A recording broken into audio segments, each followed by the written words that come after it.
Hey, it is February 19th, 2024. And as you know, every year at conference, I say we need to have a meeting every couple months, okay, to just update everybody on all that God is doing with Equipping Minds. And I was talking with one of y'all who is on here the other day and was sharing updates. And she just encouraged me and said, just schedule something. And so I did. So I thought it's President's Day, a very appropriate Equipping Minds Day with learning our presidents, to be able to really sit back and share with y'all what has been going on. It has now been 14 years. I guess Clayton and Ashley started 15 years ago officially, but our first student was 14 years ago this month. And to see where she is now and to see where other students have been. And as you know, when we started, we were driving to people's houses and just locally there in Kentucky. And I remember sitting with a business coach, and he looked at me and he said, as he was trying to help me strategize, well, who could this help? And I looked at him and said, well, everyone.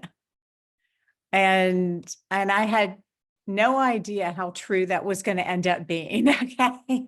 That it was going to be everyone from 2-year-olds to literally 92-year-olds to children who are not vocal, to grad students or someone studying for their LSAT. In every single continent right now, God has gone before us in amazing ways. And so I don't know about y'all, but I feel like more than ever the last few years, I guess since COVID and the outpourings of so much of what we've seen, that the needs of students and adults has gotten more profound. There's been an increase that I'm hearing from all of our schools, whether it's homeschoolers or the public schools we train or private schools. And that the rate of students being identified with autism, as you know, is right now 1 in 36 here in the United States. That's a significant increase. And those with learning challenges with IEPs in our public schools has gone up substantially as well. So that has put us in a position that we have never seen, quite honestly. And so it's been exciting. But it's also been a time, some of y'all have known as you've been here for conference, or maybe we've talked more recently, that it's probably been the most stressful couple years for our family, our immediate family personally. And so just feeling a lot of, just spiritual warfare, I think, that's going on. So many of our families that we serve are battling incredibly serious illnesses. We've had some losses in our Equipping Minds families. And so, as you know, for those of y'all, who work with your families, you just get so close to them. And so there has been just so much heartache, I think more so heightened the last couple years. But in that, we have wanted to stay faithful to what God has called us to do. And in the midst of it, many of you and that God has brought kind of on this Equipping Minds team. And I do consider each of you that's here and listening to this as part of our team. Because our prayer was that God would allow us to equip those that he would put in positions to bring hope to families, to children who are struggling. And as we all see, when we get that phone call, they're usually at a place where they're desperate, and they have been told that there's no hope. And I want to just highlight that for a second, because,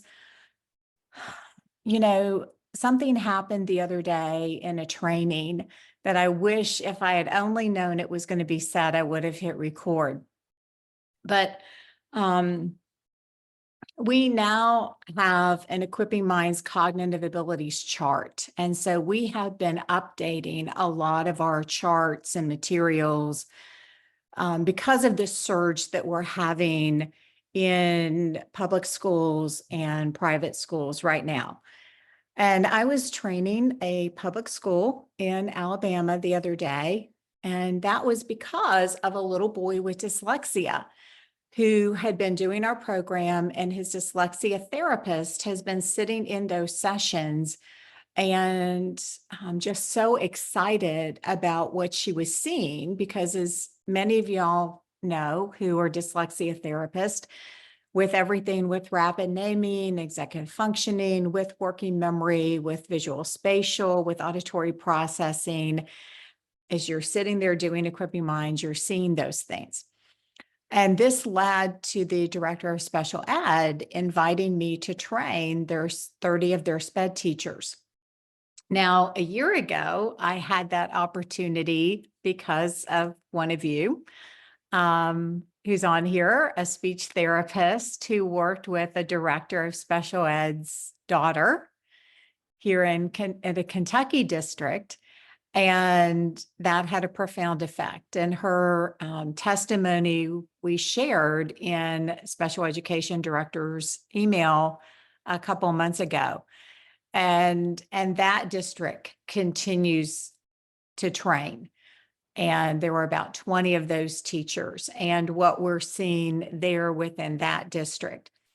And so one thing the director of special ed did is after the first day, she said to all the teachers in the room, she said, okay, I see all of you getting out your Equipping Minds cognitive abilities chart.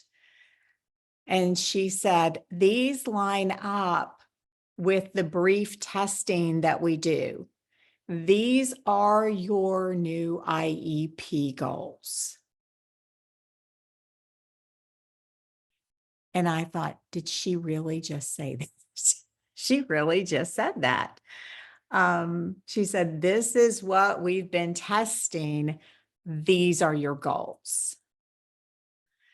And now in May, I will be going down for 2 days to the neighboring district, because the neighboring district, just a couple miles down the road, has been hearing about what's going on in that district with Equipping Minds. So I'll be training teachers in the Decatur, Alabama area. So if anybody knows folks in that area, they have also agreed to open it up to anyone else who wants to participate in the 2-day training.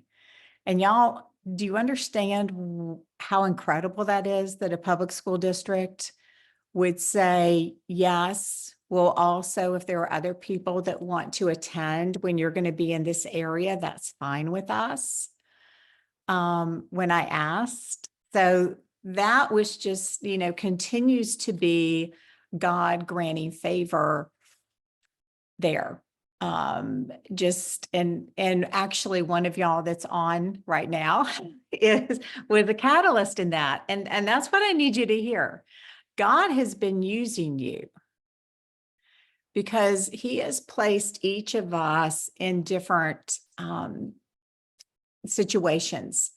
And you just never know how that's going to happen. This year will be year 14, of Equipping Minds, but the 12th year of the conference.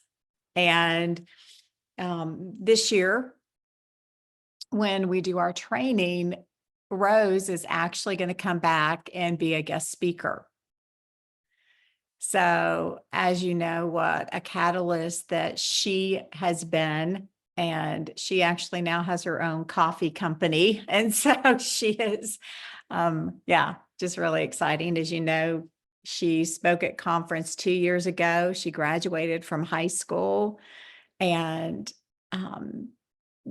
has a job, but now her own company. And so her mom and I have been communicating this last few days, and 3:30 on Wednesday, April 17th, she will be here. So super excited for that. And I would encourage some of y'all, if you haven't been to conference lately, to be here. Whether it's online or in person, or if you're near Raleigh, North Carolina, Darla Jones is going to be our host there. If you're out in California, Michelle Fairchild is going to host again there. Or if you happen to be in an area that all of a sudden you're having a few people, that's worked well to get some groups together to be able to train together and have that community.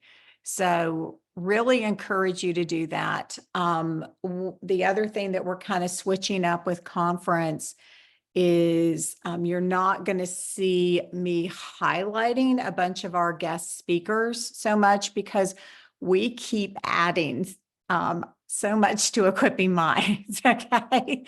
And so I need more of that time to train you in all the additional steps that we have been adding. And you will still have access to the nutrition talks, to the sound therapy talks, to the trauma talks, and all those guest speakers, because all those have been recorded. So all that training is still going to be there. I just need as much time with you as well to keep enhancing what we've been adding. So I wanted to kind of go over that with you guys. And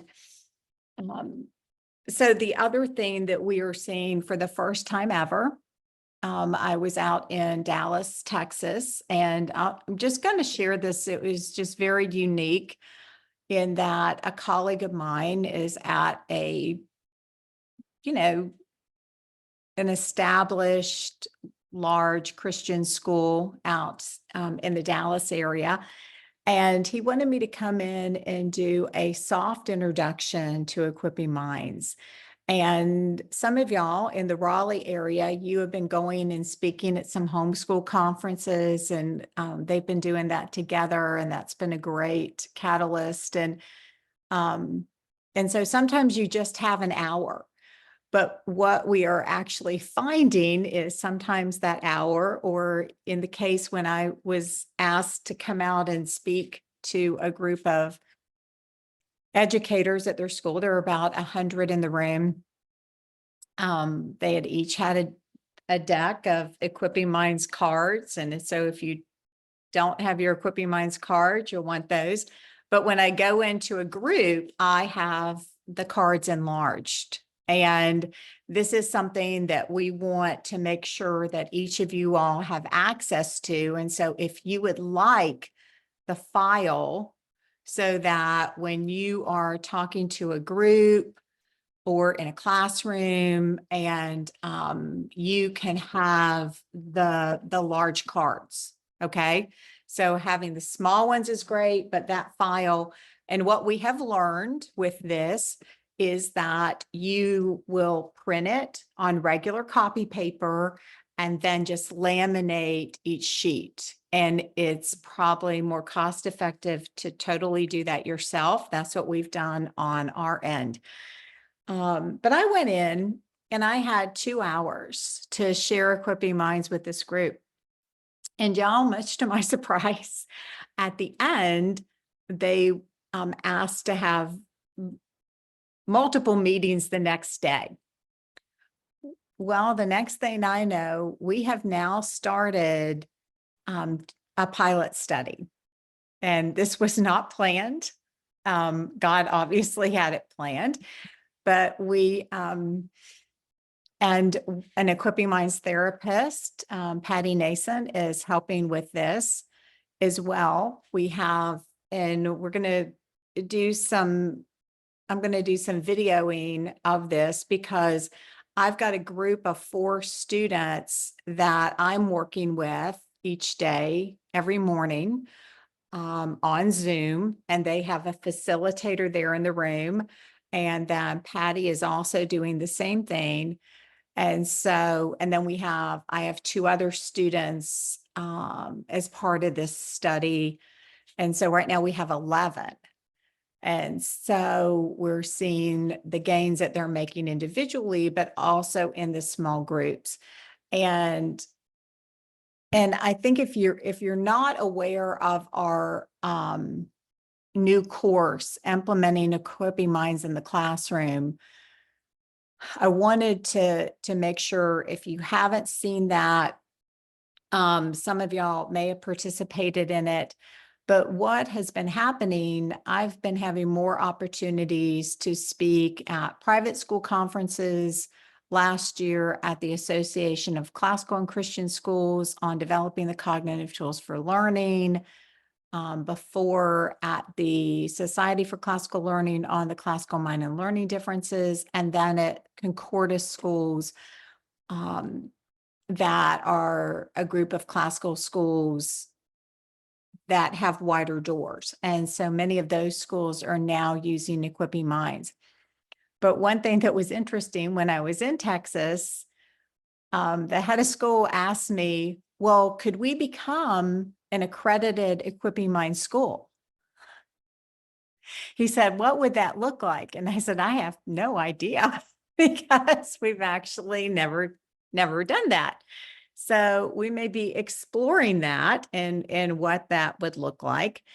But you know, when you're in areas, I just want you all to be aware that we are having more public schools and private schools who are implementing Equipping Minds, who are seeing this not as, and this is was one of my concerns, is that the groups that were already there, like in one school in particular that has an NILD program and some other therapies that the team is trained in, that they might see it as competition. But as they understood Equipping Minds, now that's the key, as they were seeing the games and understanding how we're developing the processing and the executive functioning and everything, they actually said, wait a minute, this is the foundation. This is, so to speak, tier 1 intervention. This has to happen first. And I was kind of like, yes, okay, you get it. And so that, I want you to know that that's kind of the response that we're starting to get now. And I think a lot of that is because the information in educational psychology and neuroscience continues to say, y'all, that the brain can change, but the methodologies are still what's challenging. So this past summer, I did a talk on follow the evidence. And so I hope you all will watch that talk. It's on the YouTube videos under the school section. And that is something that I'm now sending schools to. So when you are talking to schools, whether it's private, public, or even like homeschool co-ops, that is a great section of the YouTube channel to share because it has some longer talks. It has Victoria Harris's talk. And some of y'all have were here and met Victoria in 2019 when she was at conference, and she went back after that year and she started a classical Christian school where Equipping Minds was simply part of what they did every single day, and it still is. And so their pre-K through second grade Equipping Minds is it's just a class, and it is helping to prevent learning challenges. And then they're doing more small group in third grade and older. And the other thing that they have been doing this last year is they have been rewriting their scope and sequence to embed Equipping Minds principles throughout the day, throughout the entire curriculum. So in the older grades, they're putting the math at, the Equipping Minds games that have to do with math and everything, but just the importance of that. But one thing that was interesting when I was out in Texas and I was meeting with the head of school, he was asking about you all, basically, not you specifically, so to speak, but he's like, well, how do you hold people accountable? How do you know that once you've trained them, that they are actually staying with the fidelity of the program that you've laid out? He also has his doctorate, so he understands, the research that's published with Equipping Minds. And I looked at him and said, actually, I don't. They have to go through their test with me for their certification, but actually I just kind of entrust them to God and hope that they're doing it with fidelity. And so one thing that we have seen through the years is that when there are times that whether it's one of our own families who's doing roses, and maybe we find out that they were not doing all of the MBAC exercises, or they were not doing Equipping Minds 30 minutes a day, that they were maybe doing it 2 or 3 days a week, and they were dibble dabbling, and they were seeing Equipping Minds as just playing Blink or just doing the animals, and we're really not putting everything together holistically. We're not doing their reflexes. We're not looking at sound therapy or looking at all those pieces. And so that's when partial implementation yields partial results. And as you know, we don't have a marketing budget. We are, we'll say that, and I think y'all know this, but if you haven't been up to date with everything, God has granted enormous favor in the secular arena and in the Christian arena for publications. So I never set out to be published in books, but as in 2016, Rose's 4-year case study was published in the Christian Education Journal that showed, and y'all, this is so important. I really need y'all to understand this. If there's so much I want you to understand, but this is just so key, is that in books, for example, that I'll reference on cognitive and working memory training, perspectives from psychology, neuroscience, and human development. At the end of the book, it says, don't buy the snake oil, that cognitive training does not work. Okay? And you all need to be aware of that. Now, that's where I was never happier to see my research not referenced. And I automatically, I reached out to the editors and said, I agree with your conclusions. They did say, what they did say was, what has been missing? This is what has been missing, and this is what you need to be so aware of, are studies that are done correctly. And so in the book, what they were saying is that the study needed to have a good sample, and a good sample is at least 30. We had 32. There needs to be what's called a randomized allocation. And so that's where the 32 students, the headmaster took the names and randomly assigned them to the training group or the control group. That there needs to be an active control group. And I will tell you all 1,000 times over, that is what I see as a key missing element. If you go to CogMed, if you go to other cognitive training programs and you look for that, they all have a diagnosis for one, okay? And ours all had an SLD diagnosis, 4th through 8th graders. They had all been at the same school for 2 years, getting the same intervention for 2 full years. The same speech, the same OT, the same Linda Mubel, the same Wilson, small classrooms for kids with disabilities, all of that for 2 full years. And then the difference was the active control group got our nemesis, the regular intervention, which is more academic tutoring. So they kept getting academic tutoring. But the other group did Equipping Minds. They were wearing their sound therapy when they did it. We also did the starfish. We did the fingers when they came into the group, and they were committed to doing their reflexes on the other days. We only had them for 7 weeks. As you know, in the back of your 2018 teacher workbook on page 200, you have that summary of that study. Now, it's published in the Journal of Alternative Medicine Research. It was also, as you know, made into a book that's on Amazon, Human Development, and has 5 articles and case studies.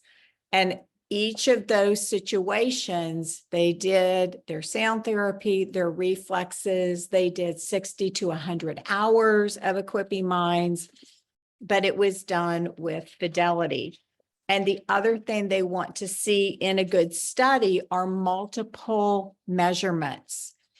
And that's where, when you look on page 200, we did 16 different assessments. 16. No other study in the world has ever done what we did. And then we showed FAR transfer gains, and that's what the other studies all miss.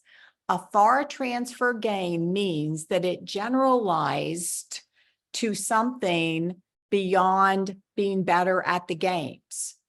That in this case, it generalized to their IQ score, which went up 16 points. It generalized to their verbal and nonverbal, and it generalized to academics, which, as you know, is what everybody wants to see.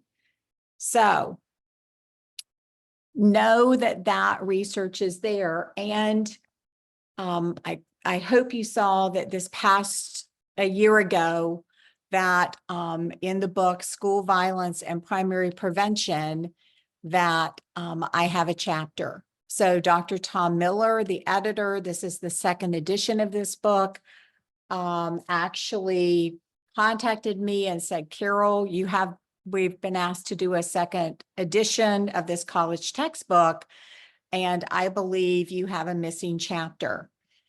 And would you write a chapter for this? And when I said, what's the name of the book? And he said, School Violence and Primary Prevention. You all know I have never said, let's do Equipping Minds to prevent school violence. I had never even had that thought. And then I did the research because he's very familiar with my work. And that's when I saw that 80% of all school violent acts happen in the classroom, that there's a disproportionate number of those with an IEP. The other thing that is in this book and in the human development book, there are charts. So that cognitive abilities chart is actually in there. So he left the charts in there, and we have all of these, this back section. So here's the cognitive abilities chart that we're talking about is in this college textbook. The NBAC is in here. So this is also why I need everybody doing Equipping Minds as it is laid out in published materials, okay? So the importance of that fidelity. And so, as you know, there are many new handouts. Actually, I was counting them up, and there's like 25 new handouts since the workbook came out in 2018. And some of those being the cheat sheet for your animals, the NBAC cheat sheet, and then all of the different charts, and then the Stroop colored words. We have also updated from your student page where those were small. Now those are larger, where you can put cubes on them, and you can treat this just like the colored arrows. So just where you would say the number, and because it's brown, you would say 7, the color is white. The animal, because it's purple, would be a pig. Your letter, because it's yellow, would be D. Your president, because it's blue, would be John Adams. And so you can use this for NBAC training. And then when you have the wrong word, that even makes that more challenging.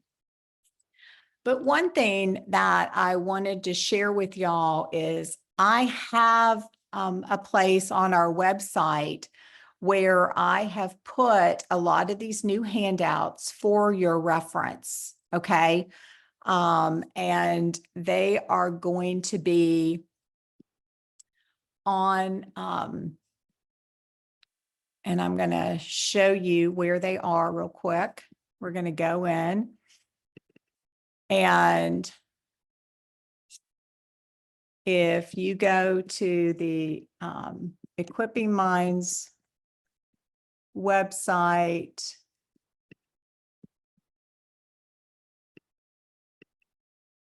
and this should pull it back up. Okay, and here is, shake your head if you can see this. Can you see this on the website? So this is under educators, under professional development workshops is where it's kind of hidden. Not really, but if someone's looking, but this is where you can come in and even see here Victoria's talk. This is one on that the schools were talking about using it. Here's the most recent on Equipping Minds in the classroom. Here's your cognitive abilities chart that I was talking about that schools are using for their IEPs. Here's a new cognitive functions and mediator questions, and this lines up. We were talking to our folks in Singapore about this. This lines up with Feuerstein's mediation. So here's the efficient functions, Equipping Minds games, and the mediation questions there. And then I will pull this up and show you, for those of y'all who haven't seen it, this is what the schools are loving. The schools absolutely love this. Here it has the cognitive ability, the implications for academics, the goals, and then the Equipping Minds intervention that you would use. And so we have been able to take this and use this in IEPs. And so that has been super, super, super exciting, and just a very powerful tool. Now, I do want you all, if you have not read the article on naturalistic or biblical worldview of human development, please read that. I am actually going to be one of the keynote speakers at a homeschooling and disability conference and church and disability. And Shelley, you're going to be there speaking as well, I saw. But Temple Grandin is one of the other keynotes, and I'll actually be focusing on this idea of a biblical view of human development, how it relates specifically in the church. And so would encourage you to do that. Here's the special education director's testimony. And I will tell you, if you are talking to a school district, they are, and as you know, I'm the only one who can do trainings. But if you're talking to a school district and then you get to be kind of a person in that community that is a resource for them, that is fabulous, because then they'll pull you in to work with students, because we can train them. But, you know, there's so many kids that need this program. But our special ed directors are more than happy to give good recommendations for Equipping Minds. But then here, I wanted to share this with y'all. You all know how I talk all the time about MBAC training, right? And Stroop effect. Okay. And in this handout here, this is something that I've been using and that I've shared with some of y'all when you've been doing some presentations lately, that you can use some of these resources. But in here, the definition of the Stroop effect, and now think about that with the animals, set 1 and then set 2, and then with the colored words, for example. But the Stroop effect is when we have cognitive competition between two conflicting stimuli and interruptions of irrelevant stimuli while performing a task. It requires processing, selective attention, working memory, and cognitive flexibility, known as executive functions. An NBAC task requires storage and continual updating of information plus interference control. So do y'all see how, you know, when we're talking about it, there's your formal definitions. And when we are now looking at this and we're coming in, and now we have our updated sheets. And just so you know, John Ridley Stroop, who took some work from Germans from the 1920s and the 1930s, did the Stroop effect. In the first time, he would have them read it in black and white. Then he went to where it was the correct color with the word, and these fit perfectly for the cubes as well. And then when he went for the wrong one, and they, that's the correct one. Let me hit the wrong one. And so y'all, this is Stroop effect meets MBAC training on hyperdrive. I mean, I can't wait to get to heaven and meet John Ridley Stroop, because he was, if you look him up in Wikipedia, it actually says that he was most passionate about his Christianity, and he just happened that psychology was his profession. So he was a very strong believer at David Lipscomb College and Vanderbilt there in Nashville. But so imagine looking at this and saying the word brown, the color orange, the number 9, the animal, a snake, the president. And I'm letting on, well, and this is on this one, you have to decide if color is in charge or word is in charge, or if you're going to alternate that. Okay. And some of y'all are like, what did she just say? Okay. But that is some more advanced things that we have been doing at Equipping Minds, where we are taking things to higher levels. And once again, I'm going to tell you, our kids with who happen to have Down syndrome are doing it. But we are going in and saying, for example, that we're going to go with, let's say we're going to go with the color being in charge. But if we're saying, let's say the word, well, the color is green. So instead of saying brown, you would say green. Okay. And so then your color, if the color is in charge, really would be orange, but the number, because it's written in blue, would actually be 2. And the animal would be a snake because it's in red. And the letter would be I because it's purple. Okay. So whether or not you have your cheat sheet with the codes, or you have your wonderful cards, okay? And Wendy Dobish is on today. So huge shout out to Wendy, who took this beautiful sheet as inspiration. And we have our cards here, and which have been transformative. And so being able to take this to NBAC training, and I just cannot tell y'all how this has made such a difference. And so that's where your extra handouts are there. But what it has done with the new cards and the NBAC, it brings all of that together, so that it has been almost seamless to take students, like we're doing this new study, and we're able to go in and say, hey, let's get out your Equipping Minds cards. And on here, hey, we can sort by color. Now we're going to sort by letter. Now we're going to sort by number. Now we're going to sort by the animal.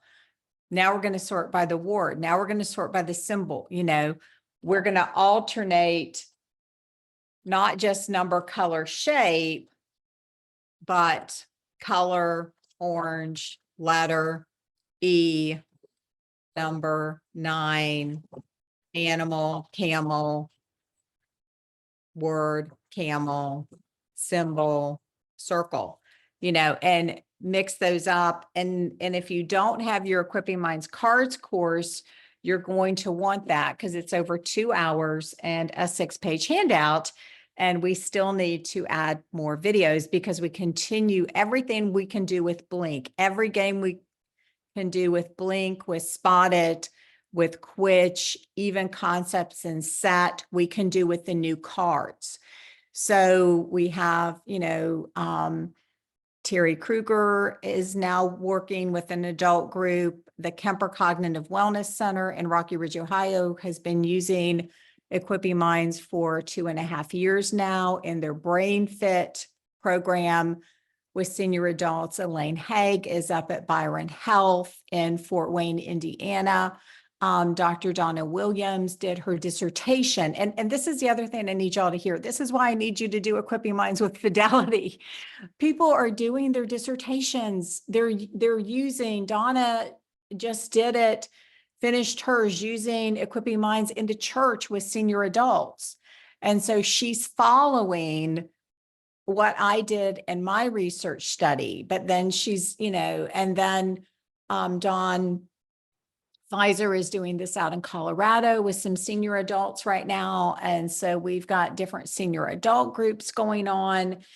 And so that has been just a tremendous new piece to what we're doing.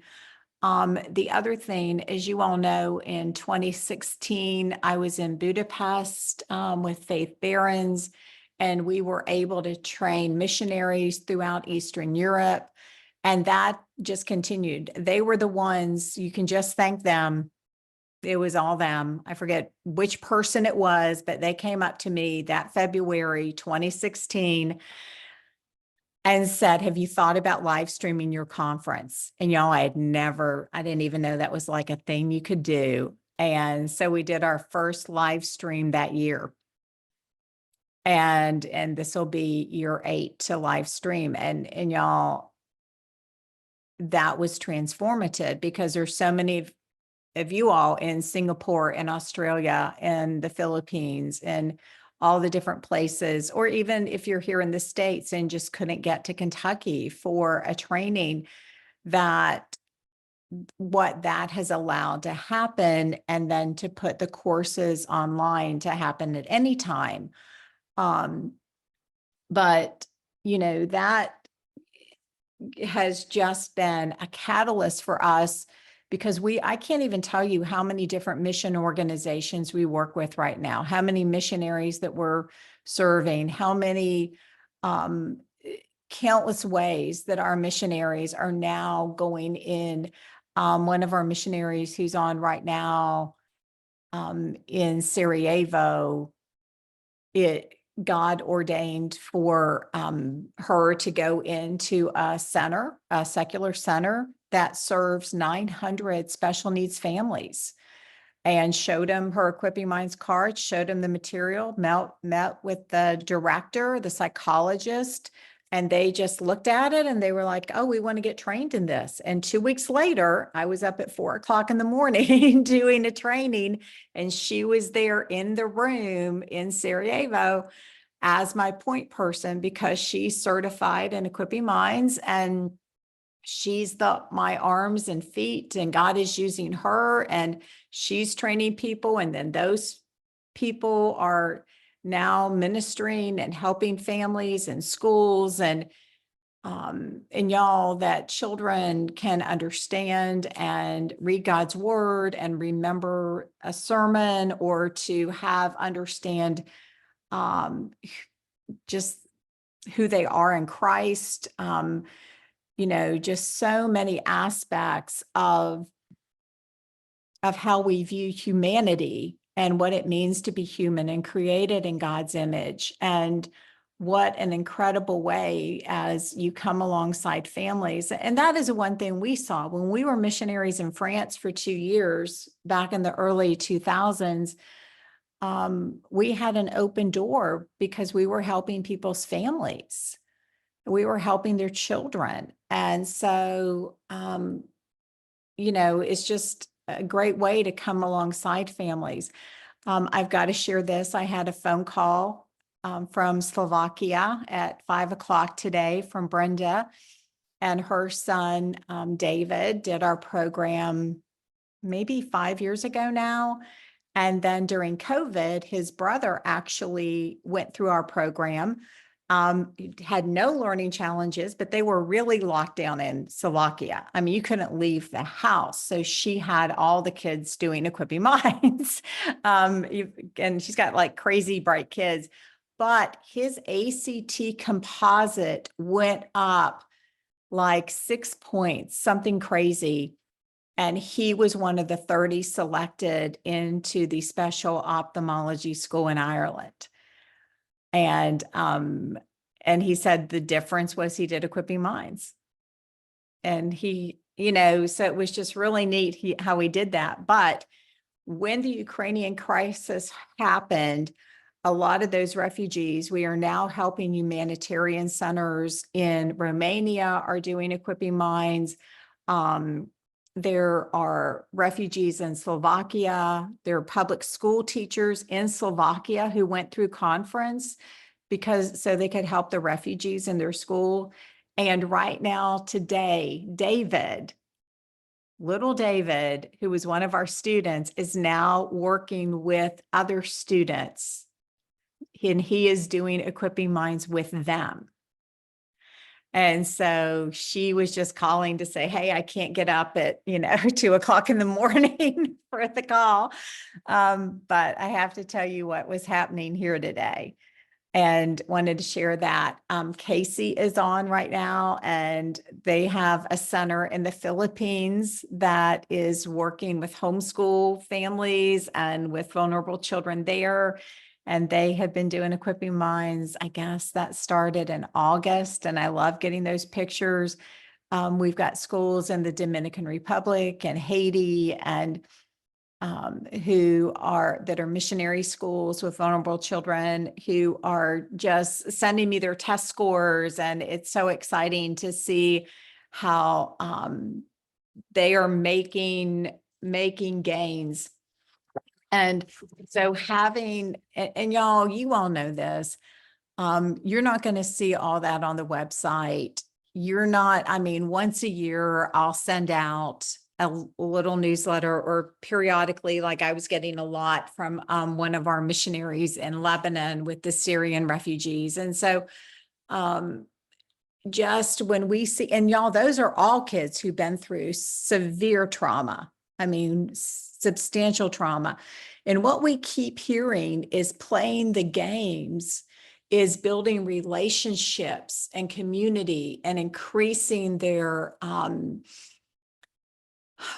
just their view of themselves. And as they're interacting with that mediator and the importance of that, as Casey said, they officially started September 20th, 2023 in the Philippines.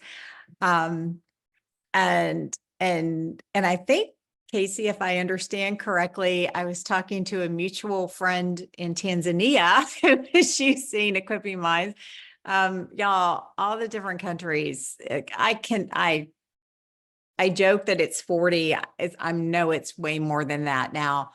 But where God has us, but that Casey was training her daughter who is in Japan. And it just keeps going. And then there's a couple on here from Singapore who have beautiful visions of how God can use Equipping Minds with the vulnerable populations throughout Asia. And so we love to be a part of all that. And so to know too, if your church or are going on mission trips, please reach out, because this is absolutely something that is a great thing. I will tell you this, and you may have seen it in a Facebook post, but y'all know Nathra Fry. She's famous on the YouTube videos, and some of y'all were here with Zach and Nathra. But y'all, they just spent the last month in India in an orphanage, and they were doing Equipping Minds with the kids. And I got to zoom in a couple of days. Well, y'all, Nathra was teaching.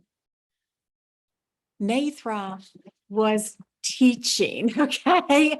And when I saw the videos of Nathra teaching other people how to do the animals and playing with her Equipping Minds cards and doing all that, y'all, I just wept. I was so undone because of how far she has come. And so now they're back, and I got to hear all the reports today as well from the month-long trip there. And so they were working on also training, and they left their books and Equipping Minds cards and Blink cards and everything there. But now that has been a great thing, because if you have your Equipping Minds cards, what we're learning is that you can sit there and lay out a tic-tac-toe board. You can sit there and do your Stroop animals. You can sit there and do some extreme memory.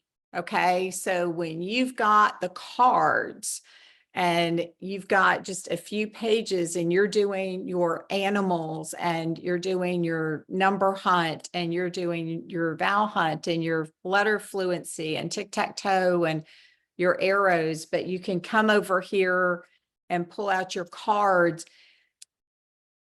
We are just seeing so much happen. And we know that using our hands and our voice and then, we kind of I joke all the time on how crazy it is, as we're getting the cards together, only in Equipping Minds would we put everything on one card, so, but talk about having to deal with that conflicting stimuli. Remember that definition and the Stroop effect and MBAC training? And that's why, y'all, when we get to talk to schools or groups or y'all, one of our families today, we got online and she said, hey, you may be getting a call from the 911 dispatch in this particular county. And I'm like, I'm sorry, why? And she said, because I was talking to them and I started talking to them about equipping minds. And they said 911 dispatchers have so much they have to hold on to. And I showed them equipping minds and they said, maybe we should get trained in that. I said, well, that would be one of our more unusual groups to train, but that would be pretty unique. So I also want to encourage y'all to use the YouTube channel. Okay. Those are there. It continues to be a great resource for people to see what we're doing. As you know, probably one of my biggest passions is training parents. And so being able to equip parents to work with their children, I can't tell you all how the Roses program has been a lifeline. You know, it enables, as you know, financially, so many families are hurting. But Roses enables them to be able to use that. And for you all who are therapists, it gives another avenue for you to work with families. So they just get Roses from us, but then you're their therapist to help them get started. I will let you know that in Arizona, North Carolina, California, Idaho, Florida, Virginia, West Virginia, numerous states, Equipping Minds, Roses, and curriculum is covered under many of the scholarship programs.